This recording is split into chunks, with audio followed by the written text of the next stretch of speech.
come all to learn and grow. Welcome to the Village Talk Show. Come all to learn and grow. Welcome to the Village Talk Show. We discuss what people need to know, empowering them to learn and grow. We discuss what people need to know, empowering them to learn and grow. Give praises to Jehovah, from whom all blessing and knowledge will flow. Blessing and knowledge will flow. The Village Talk Show, dedicating to empowering the community to live a healthy, safe, and financially capable life, helping each one of us in realizing our dream at any age, any point, starting from today, day. Success. Come all to learn and grow. Welcome to the Village Talk Show. Come all to learn and grow. Welcome to the Village Talk Show. We discuss what people need to know, empowering them to learn and grow. We discuss what people need to know, empowering them to learn and grow. Success is not spoken, it is done. Success is done. Come on now. The Village Talk Show. Talk Show. The Village Talk Show.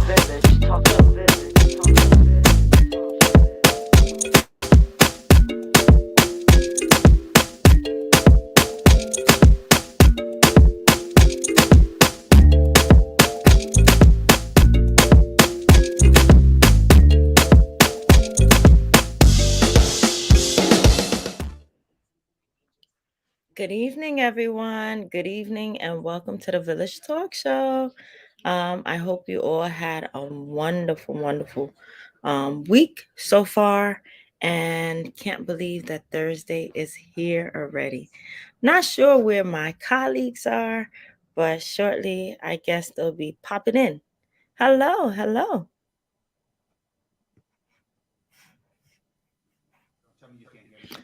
Can't hear you. I know you can't hear me. That's why I Now I said can hear you.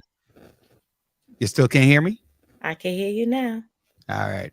I can hear you now. So we have a special little guest coming on out there. But before I do that, I just want to make sure to remind everyone that you're watching, listening, viewing the Village Talk Show on any of your outlet, and please do share with your people out there, where the Village Talk Show is dedicated to empowering the community to live a healthy, safe, and financially capable life through education, helping each one of us in realizing our dreams at any point, at any age, any point, starting from today. Success is not just spoken, it is done. So what are you doing to be successful? The Village. So, welcome again to the Village. Just, we just want to know, tell us what's happening in your neck of the woods, what's going on. Call in 718-841-9980. That's 718-841-9980. Send us a comment on YouTube. Send us a comment on Facebook on John L. Sampson, Roderick F. Daly, Joanne Bryant, Andre Dolman, Sophia Willisey. Also you can call in, listen in at 515-605-5349. But we really want you to like and subscribe to our page, our YouTube page, because we're there. But normally I would have John as the co-host to say hello. But before I do that, I'm bringing on the ladies.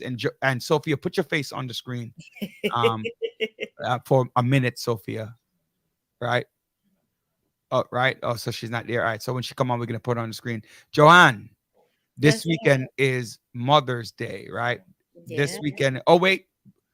I'm sorry, Joanne. Well, go ahead, Joanne. This weekend is Mother's Day. So bring us greeting. Tell us about something that you want to do for Mother's Day. And John is not wearing a hat today, so you could even comment on that. Well, Mother's Day. Wait, Simone, give me a thumbs up when you're ready to come on screen. Hey, hi, Simone. You ready? Or you're good or what? Shake your head, Simone. All right, so give me a minute. You can't do the mask though. You have to remove the mask. But give me a minute. Go ahead, Joe. So tell us about your Mother's Day. Um, well, my Mother's Day this weekend, I am going to church with my little people, so I'm excited about that. And just to be able to spend time with my mom and sleep. That's part of the equation. Sleeping, spending time with mom, and going to church. All So, right. That's awesome. Looking forward. Hopefully, all the mothers out there are looking forward to that as well. John, how you doing? I'm doing well. I'm blessed to be here. can't hear you, John. Oh, maybe I think you got to press that button right there. Can you hear me now? Yeah, but you can come in a little louder. Can you hear me now? I ain't gonna Yep. put the microphone in my mouth. Yeah, you Come get on. used to Can you hear me now? Perfect. Hey. First of all, I want to wish all the mothers a happy Mother's Day. I also want to congratulate those two women who actually put Mother's Day on the Yeah. map. And also, I want to congratulate the President Wilson for really declaring the second Sunday in May Mother's Day. You know, So, okay, excuse me, I'm not finished. Yeah, go ahead. Yes, thank you, sir. All right, please stop interrupting. I'm doing well, Dr. Bryant, and I am truly blessed to be Amen. in the company of such fine co-hosts. Oh well, you're not talking about me. You're talking Thank about you the so co-host. much. Yeah, I'm talking about the co-hostess, not All you, right, all brother. right. Because man. I just want to make sure, because I know you ain't talking about me at Nah, all. you know I ain't talking about you, brother. Kumbaya, man. You know, I was gonna say to you that Woodrow Wilson did a lot too, because under him you also had at the end of his tenure, the women's suffrage, women rights vote. It came out on a little bit. I think it might have fallen under his successor, but the action started with him. Unlike Justice Alito, who's going to take a woman's right to choose away. But Yeah, we're we're gonna gonna talk get to about that that later. later. We're gonna Well, talk you know about what? that That's later. actually a good comment. Let me bring on Sophia for a minute. Sophia, you ready for us? Simone, I'm sorry. Simone, you ready for us? I should back off camera again. Simone is going to do our Bible verse today. Oh, okay, cool. Psalms. Exciting. Psalms. Go ahead. It's so those of you who are listening out there and have your Bibles ready, it's Psalms 118, I believe. So she's going to be because at 8 o'clock she got to go to Bible studies. So I'm waiting on her. As soon as she pops up, John, just let me know. So a lot of things are happening in the news. A lot of things are going on. Start with Simone, you ready? All right, so let me bring you. I'm bringing you on air right now. I'm gonna be off camera, okay? You are on camera right now. Yeah, but when I go, okay, You're I might on not camera. show up. All right, go ahead. Hi, Miss Simone. How are you? Hi, everyone. Simone, you Come can't. on. Wait, Simone, you can't be not on camera because all they're gonna see is a black screen. Because I'm on the streets, I have to read it from my phone because I'm not home. I'm sorry. Oh, okay. We can read it for you. You don't. It's Psalms 118, right? Yes. All right, we can read it for you. Okay. John is very good at that. I'm gonna give it to him, and he's gonna read it right now. All right, hold on one second. Let me do that. Normally it's in our script, so we apologize for that. So I can't read it from the blank screen? No, if you go on a blank screen, when you do a blank, when you go to your phone, we get a blank screen on the air. Right, but they would still hear me, correct? Yeah, but you're not understanding. It's a black dot. Okay, I'm sorry. Go ahead. When you go back home, you can look at it and you see it. No, it's fine. I All right, understand. go ahead. Psalm 118, 8. It is better to trust in the Lord than to put confidence in man. True. If I would leave you with a thought, it would be trust God. Who are you trusting on this morning? Are you Amen. trusting God? It doesn't matter what you are going through on this morning. God is a man that cannot lie. True. He is to be trusted. You can call on him whenever you want to, and he will answer your prayers. Amen to that. He has a direct line. Never send your call to voicemail. So true. Roderick always sends his calls to voicemail. He is a prayer. I think you're He reading what is a she's going to praise say. answering So God. pause. Yes, he is. All right, you're reading what she's supposed to say. He is faithful. So Yes. don't put your confidence in man. Put your trust in God. Amen. Blessed Thursday on purpose. Amen to the word. Amen. King. Is there any other verses? So John just basically wrapped it up with saying that, we just have to trust God in everything, because it's easy for us to tell people to trust God, but when we're going through the test, that's when we know really if we are trusting on God. So at every time in everything, if we say we trust God, we can't have fear, because we can't hold God in one hand and fear in the other. The two won't work together. So it's better to put your trust in God. He will never, ever disappoint us. We might call on Roderick or John at midnight and they don't answer their phone. They send us straight to voicemail. But you know what? We have a direct line to Christ Jesus, Almighty God, where we can go to him at any time. It doesn't matter. Central is never busy. We don't have to go through no angels to say, can you put God on the line? You go directly to him. You don't need to go to your pastor. You don't need to go to anybody. Just go directly to God and have trust, and he will work out whatever it is that you're going through. Those are some deliberate words, and thank you for including John in not answering the phone, because there are many times I call him and he goes straight to voicemail. God never goes to voicemail. He might not answer you. He might not answer. And he doesn't wear pajamas. Right, exactly. Yeah, right. He's always in a suit, sleeping. ready to work. Right, unlike Yes. John over here. Look, So I appreciate those words. And for those of you who don't know, Simone is one of our avid listeners, and she always has to go off to Bible study right around 8 o'clock. Sometimes 8 o'clock. she Yes. misses a few minutes of Simone, the Bible. one who always give me abuse. Oh Lord. Oh, Lord. John, you just read the scripture. Come on, God is seeing you. Come on. John can't help himself, Simone. He can't. So what are you doing? What are you doing with the young one what is the young one doing with you for Mother's Day? Well, actually, we're going to be in Maryland because my mom and my dad is coming up from Florida. So we're going to be with the entire family. Of course, I'll be cooking for everybody. Wait, hold on. Go back. What would you be cooking? Oh, everything. Curry goat, oxtail, chicken, you name it. Do me a favor. Yeah. Monday.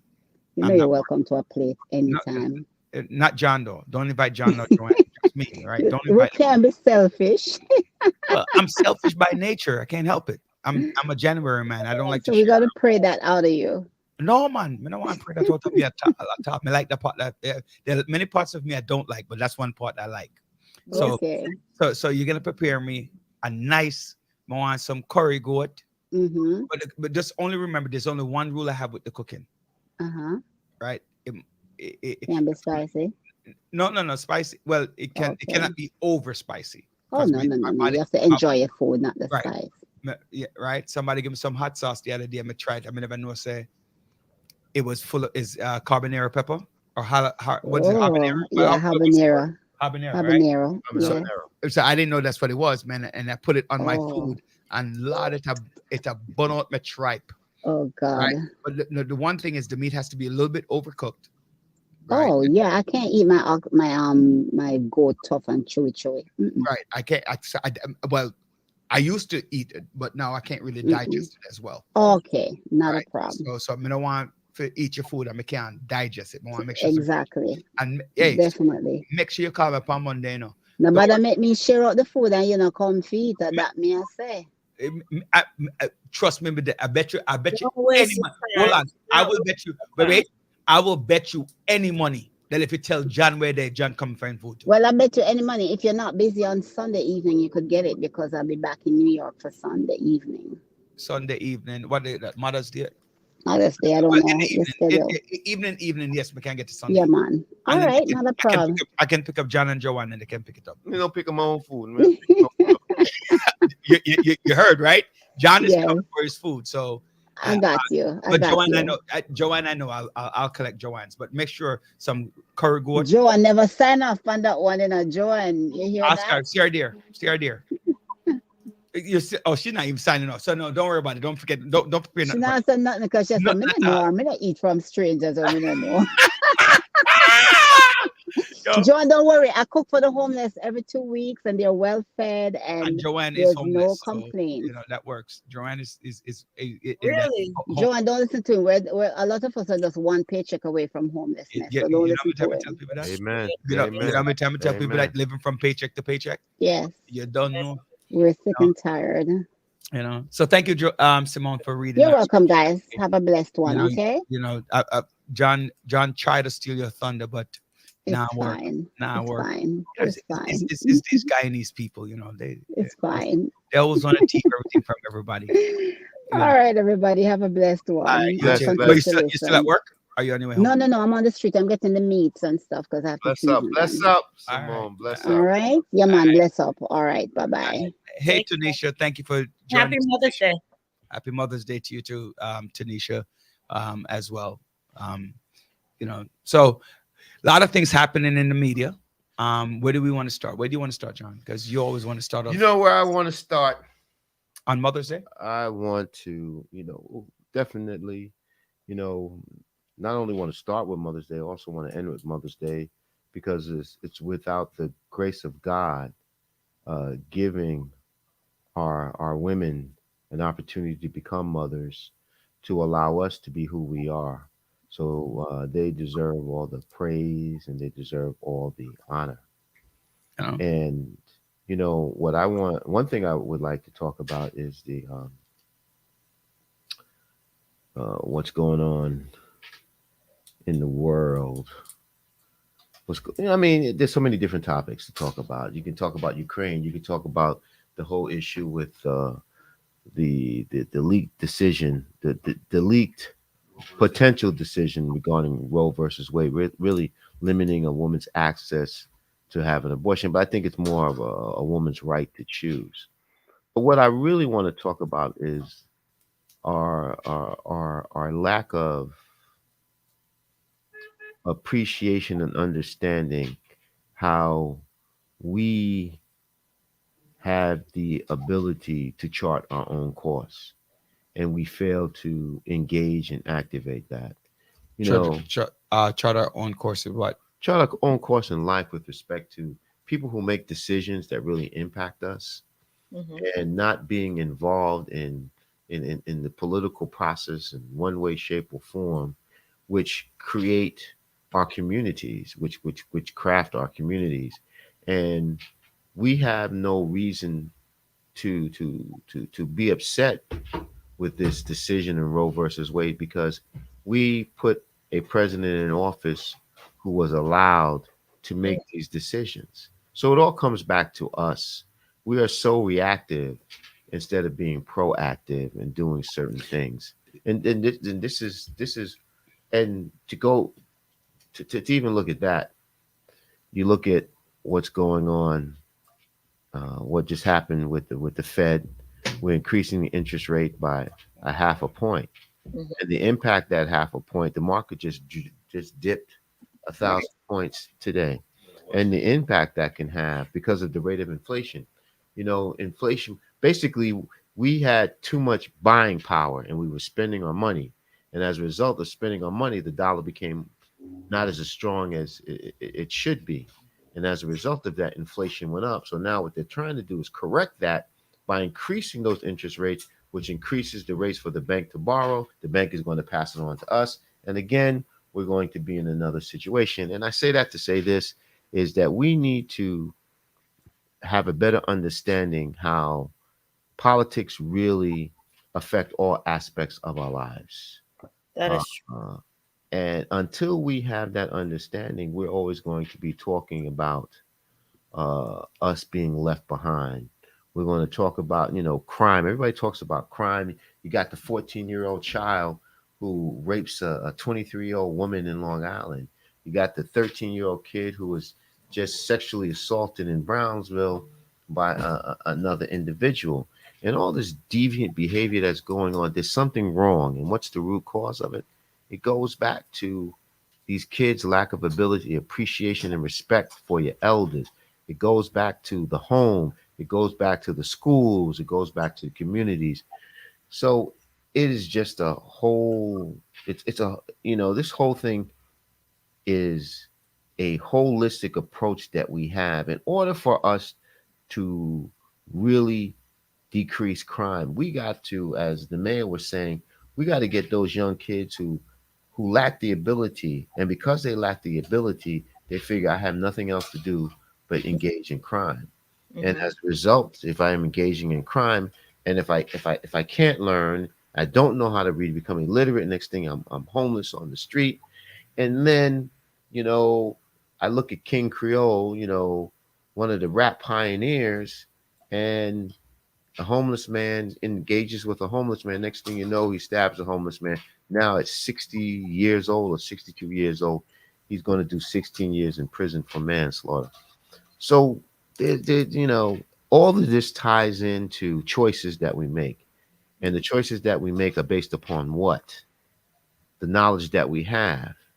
But if we can't comprehend, if we can't be proactive in certain things, it's just going to continuously be a cycle, and we're going to continue to talk about the same thing over or again. And I didn't mean to just ramble, but this is just Yes, you did. this is the way I'm feeling Let's grab this on. morning. Let's grab on to testing. Yeah, we can hear you. Let's grab on to one of two of the topics. What about Well, the first thing is the 14-year-old, I believe you said, right? Yeah, Yeah. that is crazy. That's one. And then the second thing is the Dave Chappelle incident. Which he get did. up Oh, he didn't there bring that up. and get on the stage. First of all, how you got on the stage? Really? What happened to the security? And then secondly, what kind of tackle was that, bro? I didn't see the What kind video. of what tackle? Yeah, like if you really go check out the video, this guy gets up on stage and tackles Dave. I mean, Dave falls down, but the way how the tackle is, it should have connected better, especially when the person wasn't expecting it. But you just jump up there. So were you? Well, I guess we're going to tackle that first, right? Because we also have this situation, and we could reflect back to what happened with Will Smith and Chris Rock, right? Oh, And yeah. many people talk about what would Dave? No, hold on. What would Dave Chappelle do while he was in the situation? So I didn't really. I read about it. I saw it that he was attacked on stage, and his security person, the security person, not his, but the security person came on and did something about it. But he was in that situation where he was attacked, Mhm.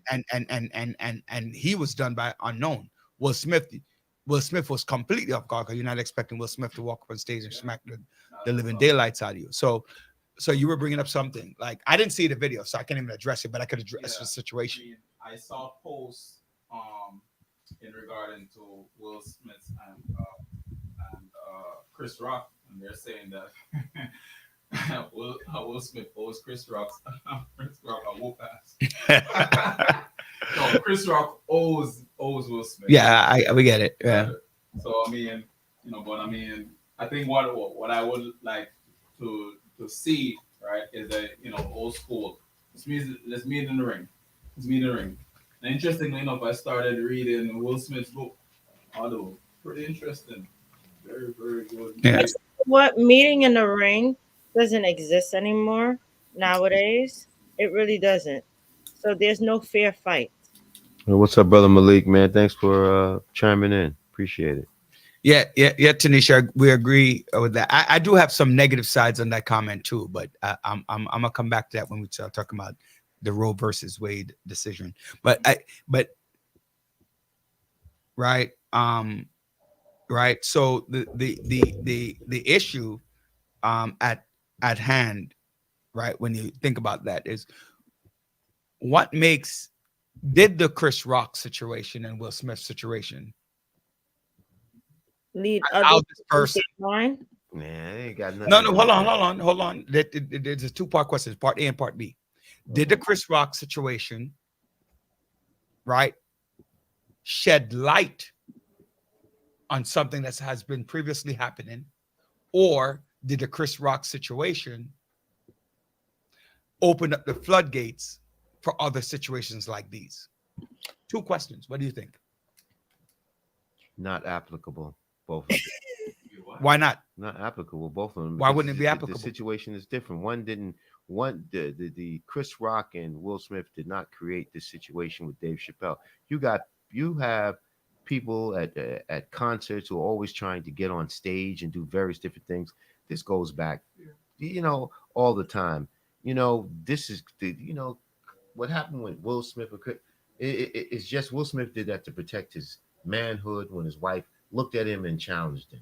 He figured he had to do something. And there's a history behind, everything that's going on with him and his wife. They have nothing to do with Dave Chappelle and this guy jumping on the stage. I'm not talking about the why. I'm not talking about the why. I'm talking about the what.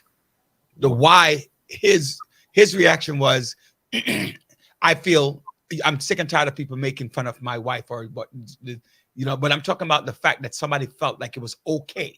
Because remember, the behavior, right? Or is it a conversation around what Joanne likes to talk about, which is mental health? Has nothing to do with Will Smith and them ain't got nothing to do with motherfucker. So you know what? I'm going to disagree with you, John, because here it is. I feel as though the whole situation with Will Smith and Chris Rock allow people to see, hey, you know what? I can go up there, and if I don't like something, I'm just going to smack the crap out of somebody or attack. So it actually, people are on a fine line already, and it just allowed them to say, oh, you know what? He did that. All crazies want to imitate. And I think like serial murders, right? I would agree, but I disagree. And the reason is because you go to comedy clubs. A guy's sitting in the front seat and a comic is breaking on up. I've seen individuals get up and want to attack the comic. You go to concerts. You got fans who just want to right. Yeah, I mean, you see this all the heckle. time. But John, let me finish. The only thing that gravitated to this point is because it was done during the Oscars. That's it. That it was, but it is always concerts. Yes, it's always someone always gets up and challenges the person on. No, it happens all the time. Rushes to the stage, So we you know what, we see it all the time. But now we saw it done on the Oscars by Will's two prime time who are A actors, and they say, okay, now it's drawing attention. It's been happening for years. But see, again, but it goes back to my comment, my question, right? We know, right? And comedians know it. You sit in the front row, you need to have a newspaper, right? Because when they talk, they're gonna spit. So come with a newspaper, don't sit in the front row. Right? And come with tough skin. Right. But now they're flipping the script. Right? So we know that if you wear something, because now what I'm saying, so before in the past they heckle, they throw things on the field. They were unidentifiable with the behavior. It wasn't physical. It wasn't physical. Well, that's what I'm asking. But that's where my question comes in. Are they shedding light on a situation that has always happened? Correct. I've never heard about it before. I've heard about it. I've seen it. I've heard about it and I've seen it. Guys, get up from the crowd and go attack the comedian by something that they said about them or the woman. I've seen it. I've only seen where the audience member, like it's a heckle. Yeah, I see the heckling. I hear. I do agree with John too. I think Will Smith and Chris Rock, because they're prime, and then the Oscars. So it seems like it leads to what happened to Dave Chappelle. But I would say probably exacerbated, maybe reinforce something that this is going to happen. And then the tough skin aspect of it is that now you say something I don't like, right? I'm going to come up there. But you know what? It goes to this. Let me tell you something. It goes to this whole thing of cancel culture. Yeah, I was going to touch on that. Yeah. Offended by, what people are saying or doing when they never did before. Everybody, every statute of a white man that had some involvement in slavery, we got to take down. I mean, it's to the point, we can't say certain things. We have to be, what just happened to just being normal? Big Mo, what's up, Mo? All right. In Manhattan, they're big on it. What's Carolinas in Manhattan? Oh, Caroline's in Manhattan. Yeah, Caroline's. Oh, she wrote Carolina. Okay, Caroline's. Yeah, I've been there a couple of times actually. It's a nice club to come hang out with. Tufkin is. What does Lydia say? Hold on, let me see. Hey, Lydia, what's going on? Tufkin is a must when you go to. That's true, right? But again, if you look at that comment, it does lend. But let's move on to before our first guest comes on. let's talk about this leak. So I look at the leak from multiple ways, right? One, the series of confidentiality, right? When you studied some law, you had some law conversation. How important is confidentiality with a decision? It's very important because you are engaging in dialogue with your other colleagues. You want to get their input, and you are seeking maybe different points of views to help you. But if you have to worry that the information that you provide is going to be leaked, you're not going to volunteer your ideals, um, which could be which can play an important role in the final product of a decision. It's like anything else, it's betrayal. This is Jennifer. What's up? Good evening, my Hey, family. hey, Jen, what's going on? So I have a question out there as well, which is, can a judge change, or the justice on the Supreme Court change their purview on a decision once they have made it? Like how they leaked it, do they now have to stick? Because now public outcry say, hey, you're full of crap. You know what? It's this is comes down to, as Pastor Bernard would say, is this your preference or is this your principle? If you believe, based upon the law, that Roe v. Wade should go back to the states and the states should be making a decision, then you stick with it. You do not succumb to pressure from the public. And this is a big thing because if you succumb to pressure from the mob, there's a lot of things, there's a lot of laws that would change. So you have to be true in your convictions. If you're true in your convictions and you believe that based upon the law that this is the decision, that's fine. But yeah, I think the biggest problem is there's all these justices that come up there, and we got to say what it is. The Supreme Court is political. I'm only going to support candidates that espouse my ideology or my way of thinking. That's it. You can't be. I'm hearing the blind to feedback. that. You can't be blind to that. So that's what it is. And you know what? This is what we got when we allowed Trump to become president. I want to add something to that. Interesting. Hey, welcome back, Joe. So Lydia's asking a series of questions, right? So let me go to some of them. So Lydia's first question, why keep it a secret, is my question, because the information is, they haven't given a decision. So it's kind of like if you go to court, the bailiff gives the jury's decision to the judge, and then the judge speaks about what the decision is. So it's not really kept a secret. It's more kept on a situation where the judge has to give time to give the decision. Well, no. In the Is that- Supreme Court, no. In the Supreme Court, basically, it's totally different. They hear the argument, and then at the end of the argument, they take a vote. What's your point of view on this, whatever it is. And if there's a majority of 5-4, then they pick there's the senior person on the bench that picks the individual to write the decision of the majority.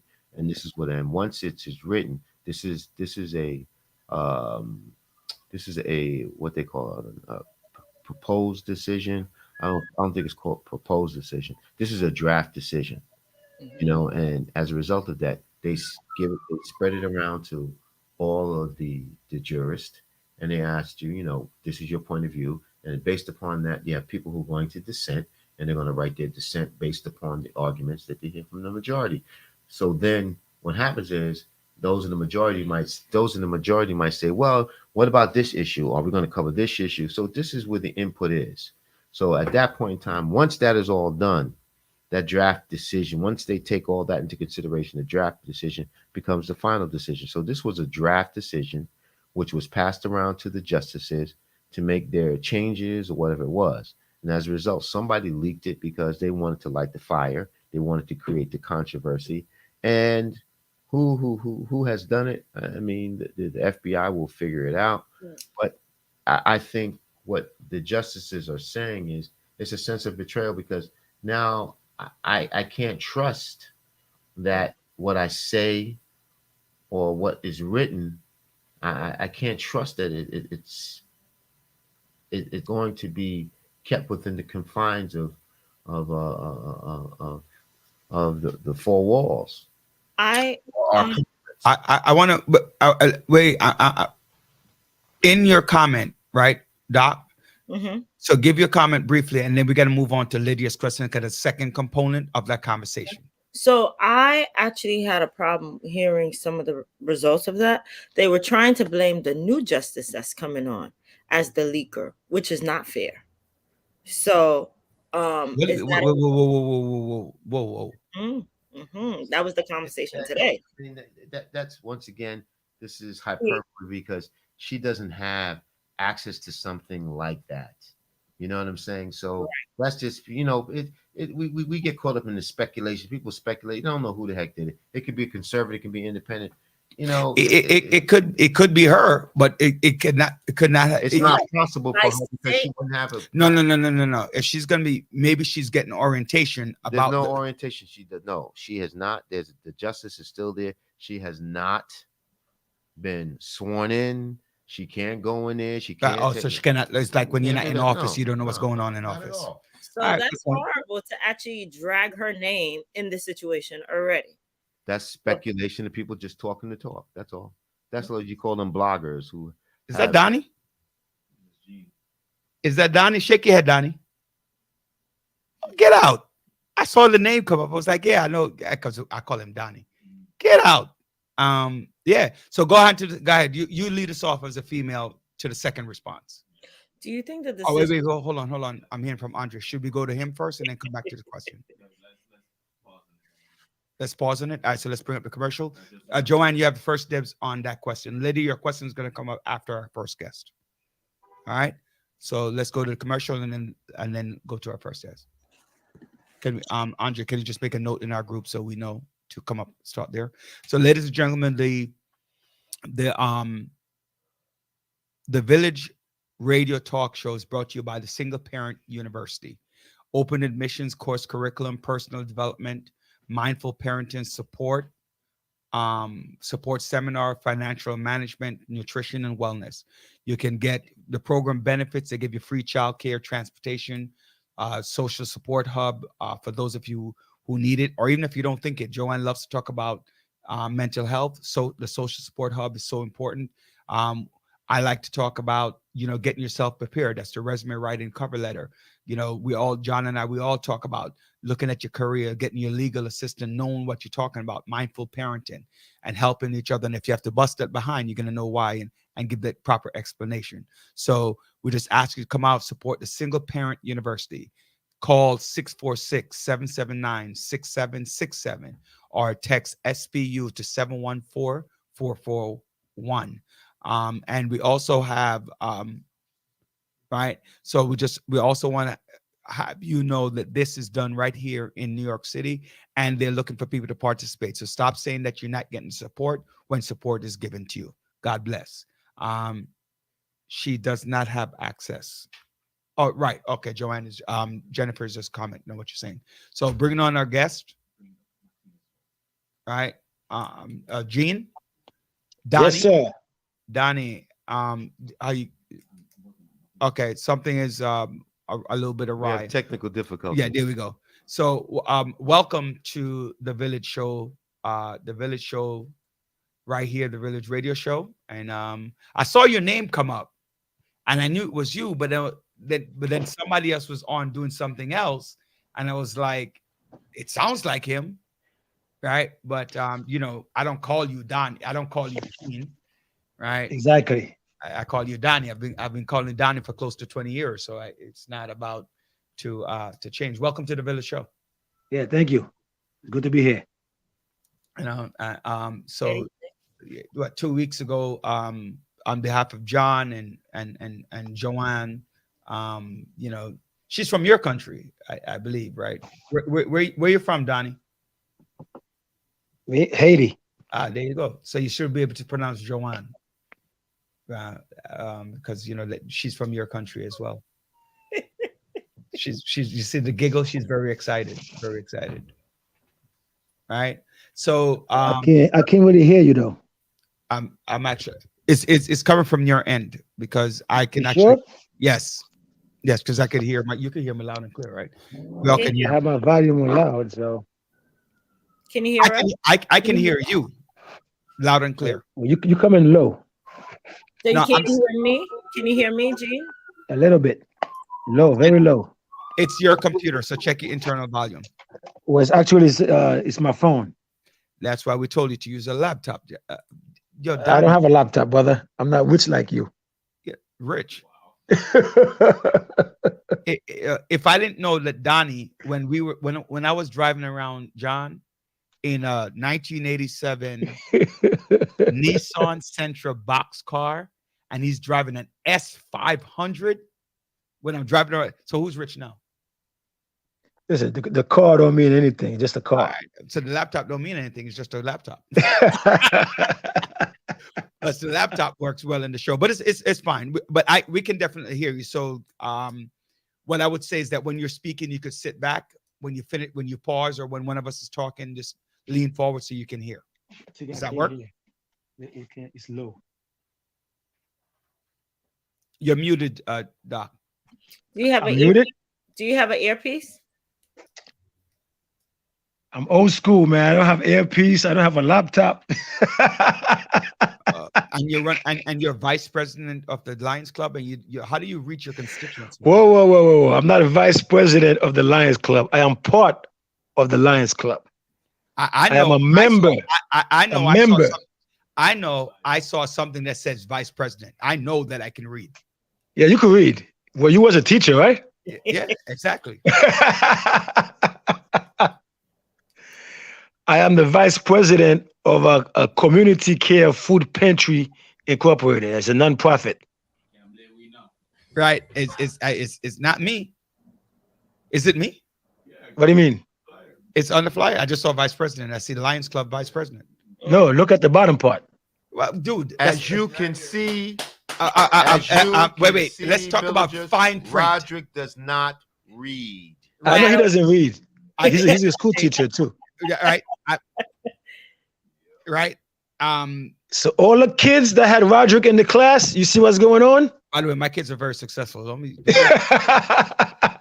All right. No, okay, let me go back and look at this flyer because now I feel stupid. Hold on. Hold on, let me look at Well, this flyer. please, you know what? As Roderick looked back on the flyer, Gene, can you tell us a little about yourself? How are you? Jennifer, you're right. The Lions do have laptops now. Come on, Gene. The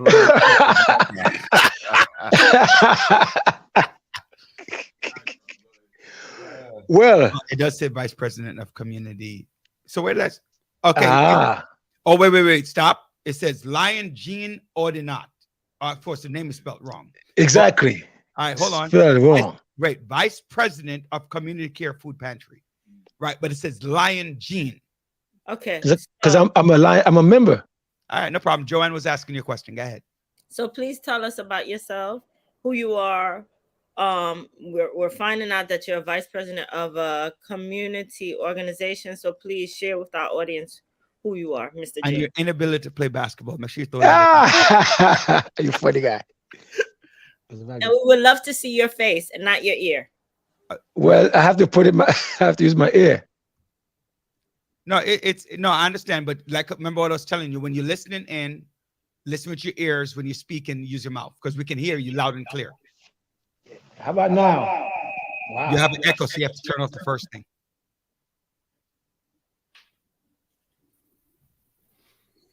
All right. All right, so let me remove that one. There you go. That's better. But now we can't hear you. No, we can't hear you. We can't hear you. Are you using an iPad now? You know what? Why don't we just come back to? Yeah, let's come back to. Yeah, All let's come right. back to So him wait. before we deal with technical difficulties. Donnie, let you and Andre can that work? A side combo, and then so he can come on ear. So Andre's gonna call you off the ear and then try to work on it and then fix it and come back. Shake. All right. So let's go to that conversation So immediately. this is not an infomercial, right? No, we're talking about go back to Joanne. No, I just thought it was an infomercial. That's all. The Dr. Brian. Oh, I get it. I get it. Yo, John is on a roll today because, okay, so ladies and gentlemen, let me fill you in what John is talking about, right? I sent a text about something that says infomercial, right? And listen, now John is bringing it up about the infomercial, right? And then I said something else about reading our script. That's the smart comment that John was making earlier. So John is just like, he's just bringing out the dirty stuff on it. Yo, all right, bald head, no problem.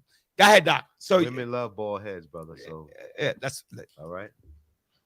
So join the club. Can you bring up the question? Oh my goodness, you too. Lovebirds. Lydia's question. Hey, hold on.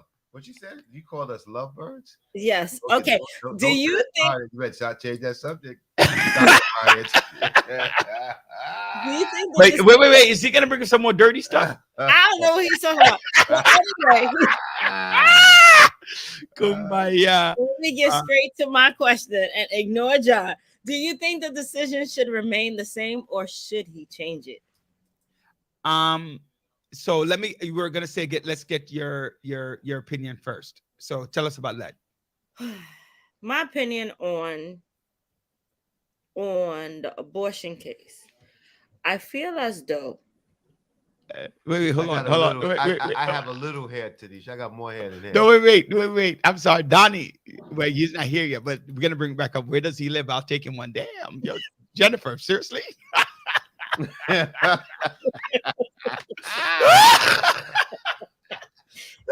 Kumbaya, Jennifer. You know that's good. That's good. Yeah. Go ahead. Go ahead. My goodness.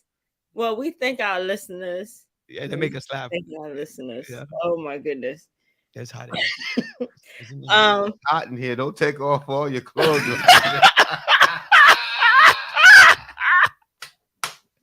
Oh my God. I'm gonna tell Harold that I know that way. I got an extra laptop. I'm gonna tell Harold. You keep that up. I'm gonna tell Quincy and Noah. But you have an extra Harold. They don't want no extra dad. I like myself some Harold. So yes, Doc. Lord have mercy. Are you guys done? Yeah, we're listening to you. Should make it law and not a legal decision. Yeah, if we could do that, but we need 60. We need to go. We need to get the filibuster out the way. And you don't have that. We don't have. And you're not going to get it either. But even with the law, though, you have to make it constitutional. Can we still let Dr. Brian finish her? Yeah. Doctor, we're waiting for you. So with the whole change with the decision that was being made, I felt it was a pressure thing that was they put in the right people in place to change the law. Okay, fine. But once they take that away, what else are they going to start reversing? Correct. That's the question. And a decision in regards to your body, if hey, if someone is sick, or if they decide not to, my personal opinion about it is different from a male perspective on saying, hey, you can't do this and it's illegal. It should be up to the female in regards to what she feels and believe is best for her. So it's not right. And those judges and officials that was put in place was to reverse some of the laws that are in place. So it is concerning and alarming, 100%. And I'm glad that it was exposed but we knew it was coming, but now they're fearful of the reaction because now they're putting gates up. They're scared for their life. If you know that it's going to cause such an uproar, why do it? Doc, you're wrong right there. You can't worry about whether it's going to cause an uproar. If you have a reasoned decision, if you have a job to do, and your decision is based upon sound reasoning and facts and law, you have to go with it, irrespective of the way people feel, because people have many different, feelings based upon this law. You got to, you have to call it if that's what you believe in. But that's why it's so important, someone's ideology, and that's why it's so important. What Donald Trump, the Republicans knew what the importance was. They knew they had to fight for the Supreme Court. They knew that they couldn't let Hillary Clinton win. They came out. We slept. Mm-hmm. We slept, and as a result, this is what there's a potential that we may receive this. However, you never know. The five, and you know who the disappointing out of all of this, and I hate to say that, is Clarence Thomas. Clarence Thomas could never be. Everybody thought he would be the epitome of another of the fine Juris Thurgood Marshall. No. He is, and to even go further, what his wife attempted to do along with Trump, it just shows you his ideology. You mean Clarence Thomas? Clarence Thomas. Anything that deals with it's just like this man hates his own race. Mm-hmm. Hates his own race. Mm-hmm. And he forgets he benefited from those who died Mm-hmm. for that right to vote. He benefited from them. Mm-hmm. I'm going to leave you with this before we get back to Gene. Hey, Gene, I hope you got your laptop now. Yeah, because a couple of people said they'll bring you one, right?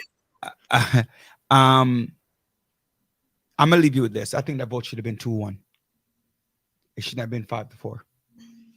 I don't think any of those 6 men should have had the right to say anything, because a man, I'm going to leave the thought like this. A man has absolutely no decision in whether or not a woman carry a pregnancy to term. 0. He could cry. He could complain all he wants. He has nothing. If a woman says, I'm going to abort the child, there's nothing that the man can do, legally or illegally. Because if he does it illegally, he's going to jail. If he does it legally, he's still going to have to pay child support. So he has 0 say in whether or not a woman can bring a child to term. You're basing that upon motion. We have to No, be no. practical. That's practical because If she wants to bring it down, he's like, no, I didn't want to. Yeah, there's nothing that a man can do once she's pregnant. So what you're saying is I have no excuse. I don't want to say ownership. I have no right. You have no right. How I don't have no right? What if I don't want to pay How do I don't have no right? Because So that's okay, so hold on. that's the I'm gonna thing. leave you the story because I gotta bring Gene on because you only have a few minutes. I'm gonna leave you the story and something for you to mull over. I just got a message this weekend, and here's the message. And I'm sorry, all my Christian folks out there who are sometimes maybe you're listening, but you can't hear certain things. But I'm gonna tell you just like it is. The woman worked in a hotel. This is what she did. She worked in a hotel. She went to the hotel and knew the person that was in the room prior to her going to clean the room. She's a housekeeper. Right. She goes into the garbage bin, took out a used condom, got herself pregnant. The man had nothing to do with it other than left his sperm in the garbage can, in a condom. She went in, got pregnant, went to court for child support. Okay? The child is now 4 years old. Not only did she get child support, she got $2 million, right, in back child support. The man wasn't there. Wait, Again, so I get where was this? it doesn't matter where No. in the Where United was it? States. It's in the United States. Where? In the United States, That's impossible. right? Okay. Hold on? A woman can take a condom out of there, and then I'm responsible. Yep. Yep. Nah, $2 million. That's not right. Okay, so I'm gonna leave you with that thought. You I'm gonna leave you with that thought, and then we're gonna go to Gina and we're gonna come back. As you said, that's fake news, y'all. Fake news. We y'all. hope it's fake news. Fake news. We do hope. Let me bring Gene on because we only have about 10, 15 minutes. Hey, Donnie, you're able to hear us now? Gene? Your still volume is not there. We can hear background, but we can't hear you.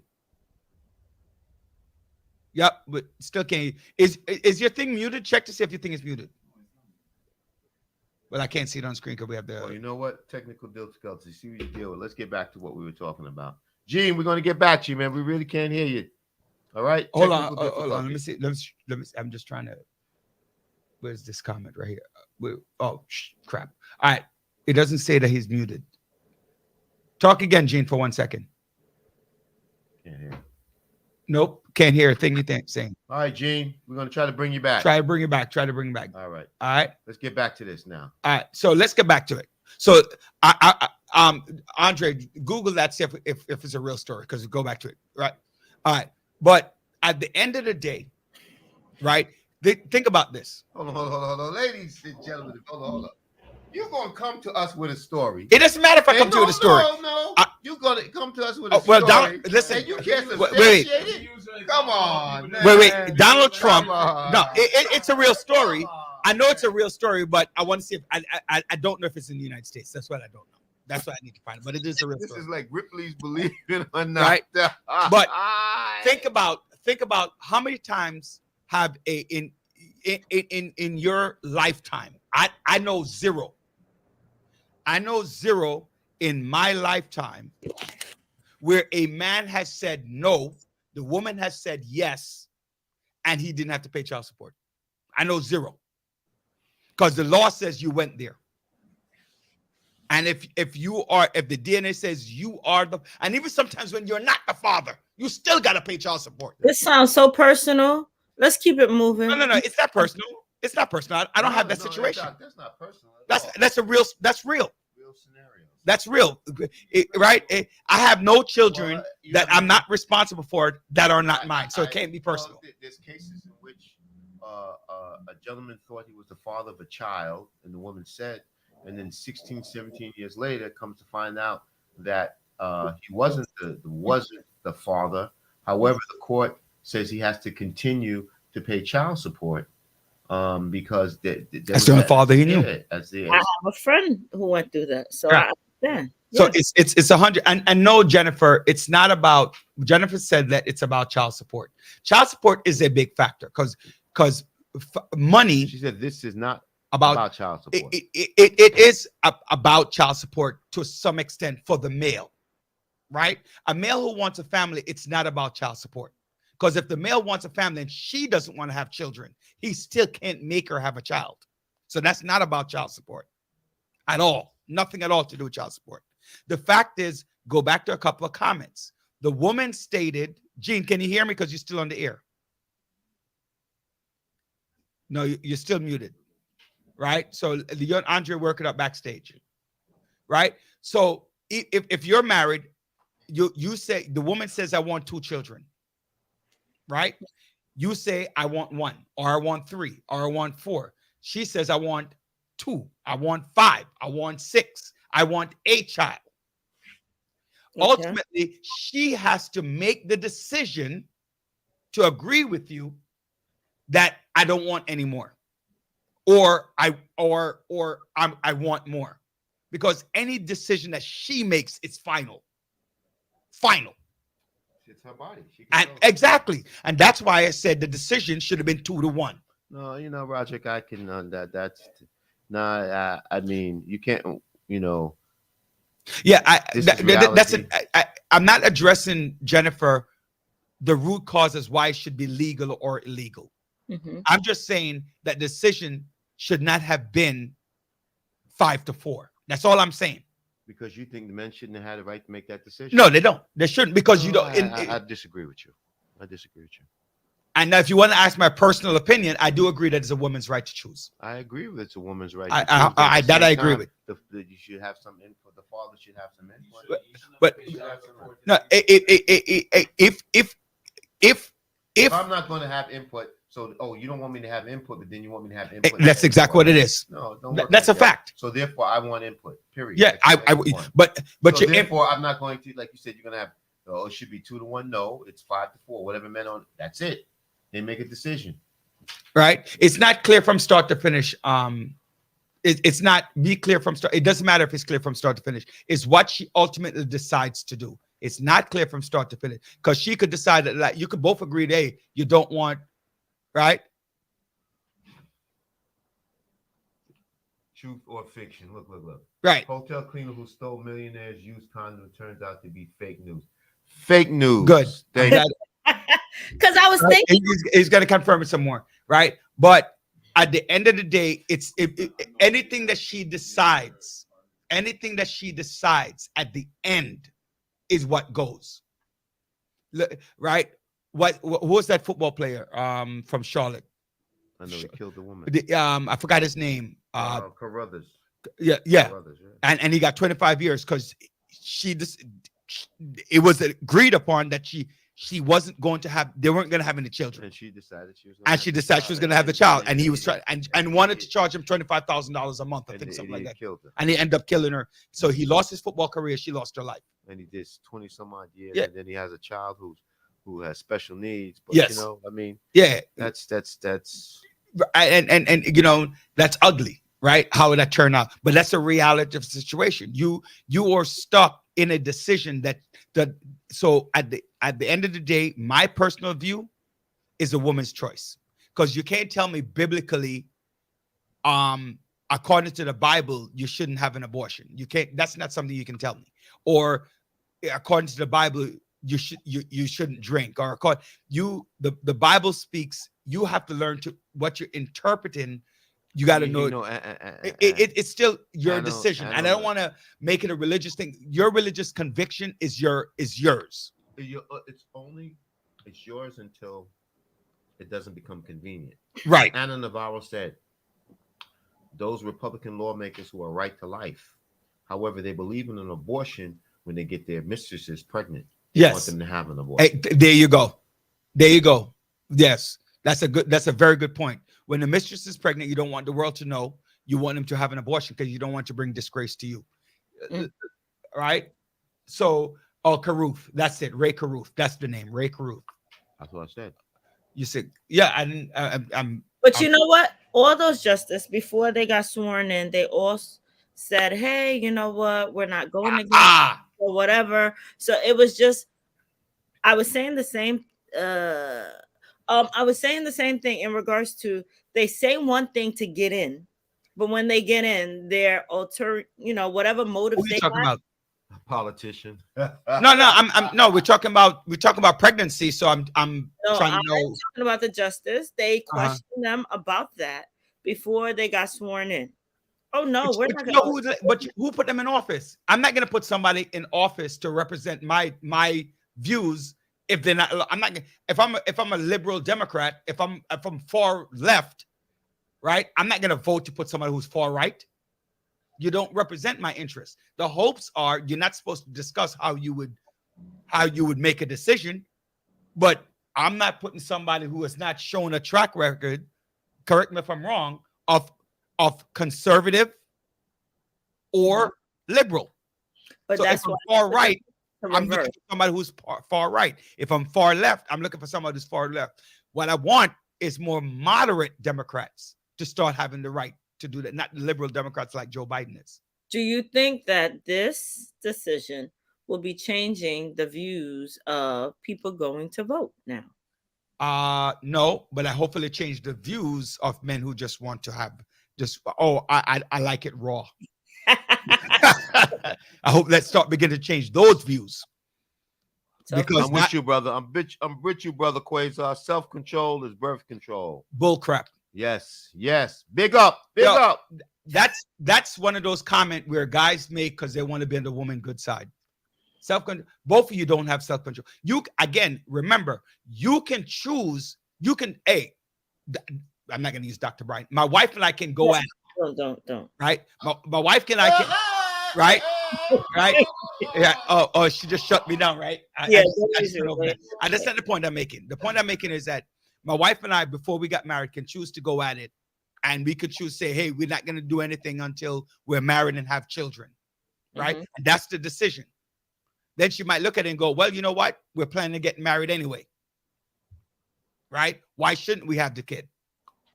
Or then you also have people who say, I don't believe in abortion, but I believe in fornication.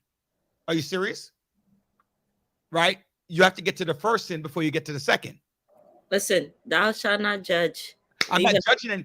It's not about judging. It's about the conversation that you're having. Self-control. Right? So, and what about all of those men and women, right? Both who are just trying to impregnate or get impregnated because I want to have you make a good baby father, you make a good baby mama. Mm-hmm. My rule in life is if you're going to make a good baby mama, you can make a good baby father, you can make a good husband and a good wife. That's true. Right? That's just my rule. That's true. Right? Yes, I'm a hypocrite for saying When that. that rule change? No, but there are people who go out and say, That's true. I don't care if I get pregnant, but I care who I marry.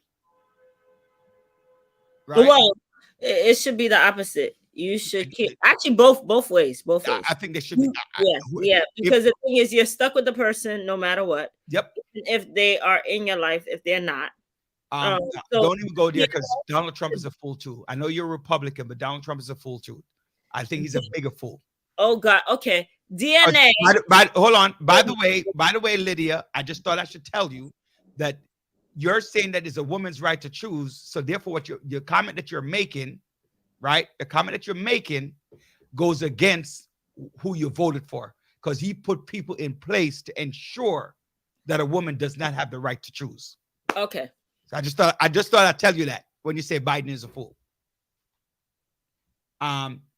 No, he's not. Okay, I just gave you an example why.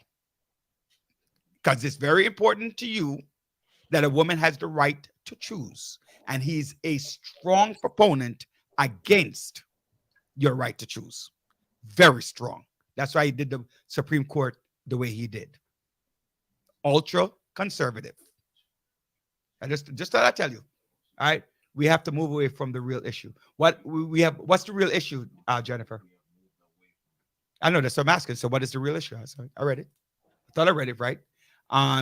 Lamar, if we're all made better responsible decisions, we would not need the courts to make this. That's not true. Accidents happen. Situations happen. Your comment is based upon if life was perfect. Life is not perfect. Right? So life is not perfect. So you make bad decisions in life. That's what makes us human, and you learn from it. Just like Kathy Hochul made a bad decision, and she said picking Brian Benjamin.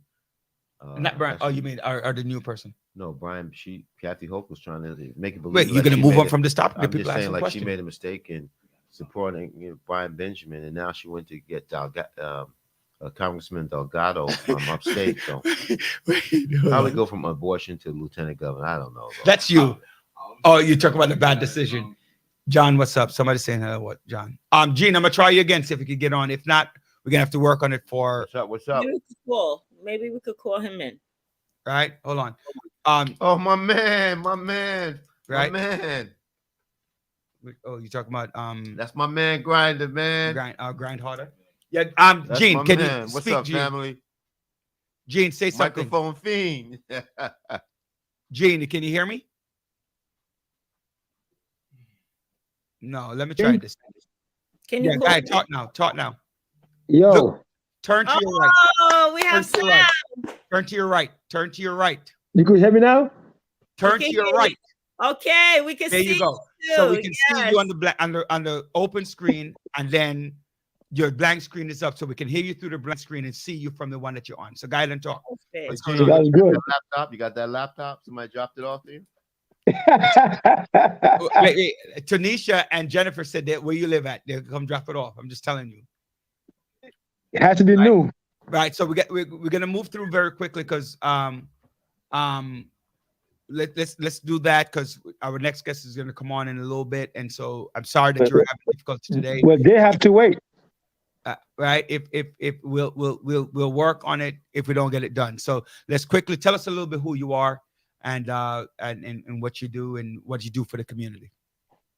Well, my name is Gene Ordinat, Vice President of Community Care Food Pantry Incorporated. Look a little bit to your look in the other one. Look in the other thing that you have on. Yeah, that one. So lean over to that one. All right. Okay. Our movie. That's why you got that look right there. Is why people say, "I'll bring you the laptop." You need to get all right. So go ahead. So my name is Gene Ordinat, Vice President of Community Care Food Pantry Incorporated. So I opened up the nonprofit October 2020. During the pandemic, my pastor at my church asked me to be the head of the food pantry at my church. So 5 months later, which started like March of 2020. So 5 months later, he stopped it. So I went to him and said, "Hey, listen, we still need this in the community." He's like, "No, he's gonna move on to something else." But I felt like there was still a need for it. So a friend of mine, Simone Zito, she was doing a pantry. So she and I decided to open up our own pantry. So because I felt like there was still a need for it in the community, because right now I average over 300 people every Saturday. Snow, rain, don't matter. They come with the rain gear, they come with the umbrellas. So there's definitely a need for it. So now the government is saying the pandemic is over, so they're cutting down most of the funding. So now I'm driving around, I work. So I'm driving around different, like a pantry that's bigger than mine, going on different places, trying to find food to bring to my pantry to give out every Saturday. So the food insecure is a real thing. So pandemic or not. Where's your pantry? Where is Or it the pan- located? or the pantries on 1387 East 37 between Kings Highway and Avenue L. It's Kings Highway Methodist Church on 37th Street. So our next guest, who's coming on literally after you, and maybe you can stick around in the back and just hear him out a little bit. He's our newly elected assembly person, Brian Cunningham, who's up there, and it's right time to hit him up for money for pantries.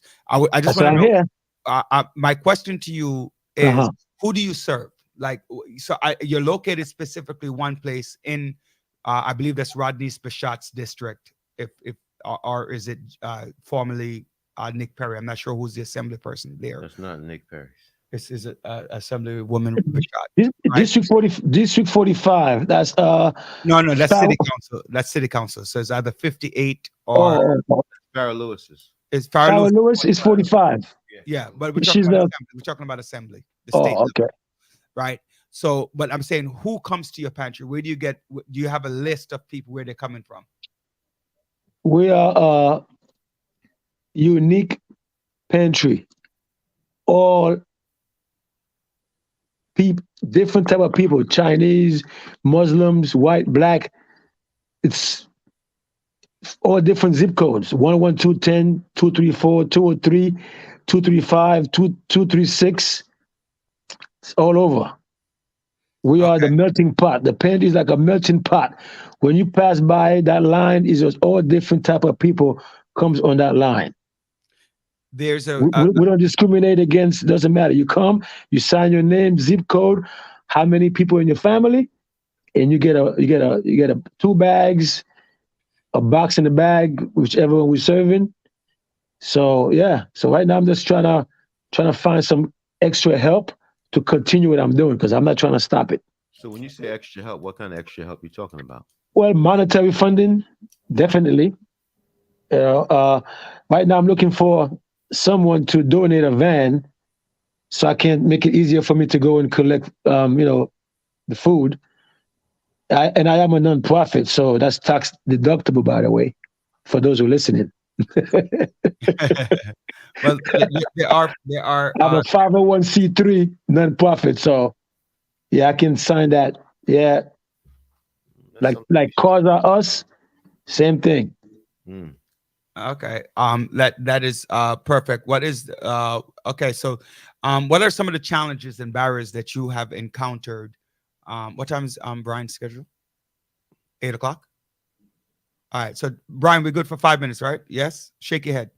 All right. What kind of challenges and barriers you have faced, and how have you overcome them, and how do you look forward to overcome? One of them I hear is finances. Well, in the beginning, it was hard. Like, no one tells you anything about how to get stuff. So I was getting this stuff on my own. So that was definitely a big challenge. It's like a secret society, the pantry world. And it's also political.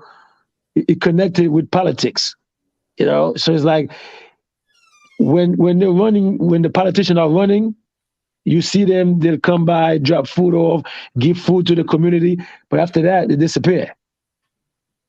So each step, I was learning each step by myself. So the challenges now is trying to get more food because every place I go, they're cutting down. So they're cutting down on productions because the grants are cutting down from their end. So then which turns around, I drop some of my productivity on my end. So the government is actually the Achilles heel right now. So one of the things that I would say is for you sometimes to disaggregate your data and say where each that's why I asked you before where these people coming from. You're telling me different zip codes, but if you could say for Brian, who represents District 43, so he's 112, 226, 225, some of 03, right? And all of those people come on my picture. I understand that, but right. But what I'm saying is that you have a group that works together, right? You also, I think you are, what do you say? It's 37th K and L, right? Kings Highway, right? 37 Kings and L. Right. So that's also I think it's either Community Board 18 or 14. I'm not 14. Was it 9 over there? I think it's 9. Right. So whatever those community boards are, you should also create a list so they know who exactly specifically. So even though the physical location of the pantry might be in the 45th or in the 43rd or whoever, or Helen Weinstein, if that's over there, I don't remember who your might be Helen Weinstein, right? And Kevin Parker, that's his Senate district, right? You might want to disaggregate the data so that people say, listen, I'm serving 50 people per week from your district. Mm-hmm. How do you work together with this person to get funding for my institution? Or what other organization you have in your community that can get additional food?